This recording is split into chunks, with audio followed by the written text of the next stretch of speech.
جن صاحب، بلوچستان اور خیبر پختونخوا کی جو دہشت گردی کی صورتحال ہے، یقیناً عزم بہت بڑا ہے، شہادتیں بھی دی جا رہی ہیں، لیکن جو اس کا جب آپ بات کرتے ہیں پولیٹیکل کرائم اور ٹیرر نیکسس کی، اس کے ساتھ ساتھ یہ بھی تو ایک معاملہ جس کی طرف کامران مرتضیٰ صاحب نے اشارہ کیا ہے کہ گورننس کے لیے پھر وہ کس نے کرنی ہے؟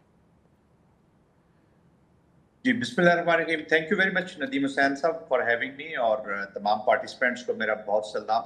دیکھیں، in principle I totally agree. میں مرتضیٰ صاحب کے ساتھ ایگری کرتا ہوں کہ ایک گورننس کے ایشوز ہیں، پروسیسز کے شاید ایشوز ہوں گے. بٹ ہیونگ سیڈ دیٹ کچھ کورس کریکشنز ہوتی ہیں. میں یہ نہیں کہتا بہت آئیڈیل انوائرمنٹ ہے پاکستان کی ان آل ڈومینز. اگر ڈیموکریسیز کے ایشوز ہیں تو democracy will have to take the responsibility, because democracy solutions لا سکتی ہے. یہ بات کر کے ہم آگے بڑھ جاتے ہوتے ہیں، ہمیشہ ہم blame shifting. But anyways I don't want to get into that debate, کیونکہ پاکستان کو اس وقت خطرہ ہے. بلوچستان کا جو خطرہ ہے یہ پاکستان کا خطرہ ہے، خیبر پختونخوا کو جو خطرہ ہے یہ پاکستان کو خطرہ ہے، ہماری ایگزسٹنس کو خطرہ ہے. And this is going to be the future way of war also, جو ہمارا اینیمی ہے. ٹھیک ہے، مرتضیٰ صاحب نے فرمایا کہ جی انڈیا کی بھی بات کریں، اسرائیل کی بھی کریں، سارا کچھ، بٹ یہ فیکٹس ہے. بیڈ گورننس بھی فیکٹ ہے، انڈیا کی اپلیکیشن بھی فیکٹ ہے، اسٹریٹجک اپلیکیشن ہے بلوچستان کے اندر. یہ ٹیکٹیکل، خیبر پختونخوا میں تو تھوڑی سی ٹیکٹیکل ہوگی، بٹ بلوچستان کی اپلیکیشن ہے اسٹریٹجک. مین کمپیٹیٹرز کے یہاں پہ اکنامک انٹرسٹ ہیں. آپ نے دیکھ لیا نیبرہڈ میں وار بیٹھی ہوئی ہے ایران کے اندر، لوگ ٹرانزٹ بھی کر رہے ہیں. اور یہ جو آپ نے تیسری بات کی پولیٹیکل ٹیرر اور کرائم کا نیکسس، یہ پہلی دفعہ ہم نہیں دیکھ رہے. ہم نے یہی فارمولا کراچی میں بھی دیکھا ہو. پلوشہ صاحبہ بیٹھی ہوئی ہیں، یہ بہتر ایکسپلین کر سکیں گی. مڈ 80s میں اور ارلی 90s میں ہم نے یہی نیکسس کراچی میں اپلیکیشن دیکھی. Having said that, this is time to move forward.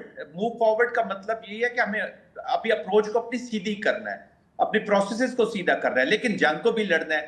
تو پہلا بات ہے کہ جنگ کو جیتا جائے، اسکلیشن کو روکا جائے. Then of course nobody is denying کہ ہم نے اپنے ہاؤس کو ان آرڈر کرنا ہے. We have to put this country into processes. اپنی ڈیموکریسی کو خوبصورت کرنا ہے، انکلوزیوٹی لانی ہے، اپنے یوتھ کو انوالو کرنا ہے. بٹ اس وقت جو گورننس کی، میں آپ کو چھوٹی سی مثال دیتا ہوں. ابھی ہم نے لیویز کو ایڈریس کرنے کی کوشش کی ہے اسٹیٹ آف پاکستان نے. 140 ارب کے قریب ان کا بجٹ ہوتا تھا جی، جن میں سے 93 billion rupees, around 93 billion rupees ان کی سیلریز میں جاتے تھے. آن گراؤنڈ 60%، 50-60% فیک انرولمنٹس تھی. وہ کہاں پہ تھے، وہ بھی ایک کہانی ہے. مشرف صاحب کے ٹائم میں 2002 سے 2008 تک $400 بلین دیے گئے.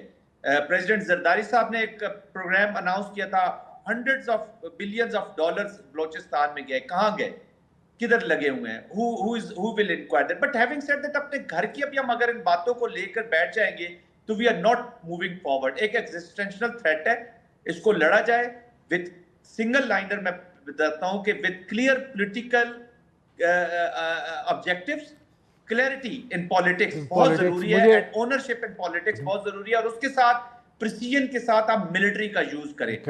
وداؤٹ پولیٹیکل کلیئرٹی اگر آپ ملٹری کو یوز کریں گے تو کنفیاس ہوگا. تو دیٹ از امپورٹنٹ کہ اس وقت ہمیں whosoever is in assemblies کی طرح، ٹھیک ہے یہ چیزیں ٹھیک ہو رہی ہیں. میں اس طرف آتا ہوں جن سے مجھے ایک بریک لینا پڑ رہا ہے.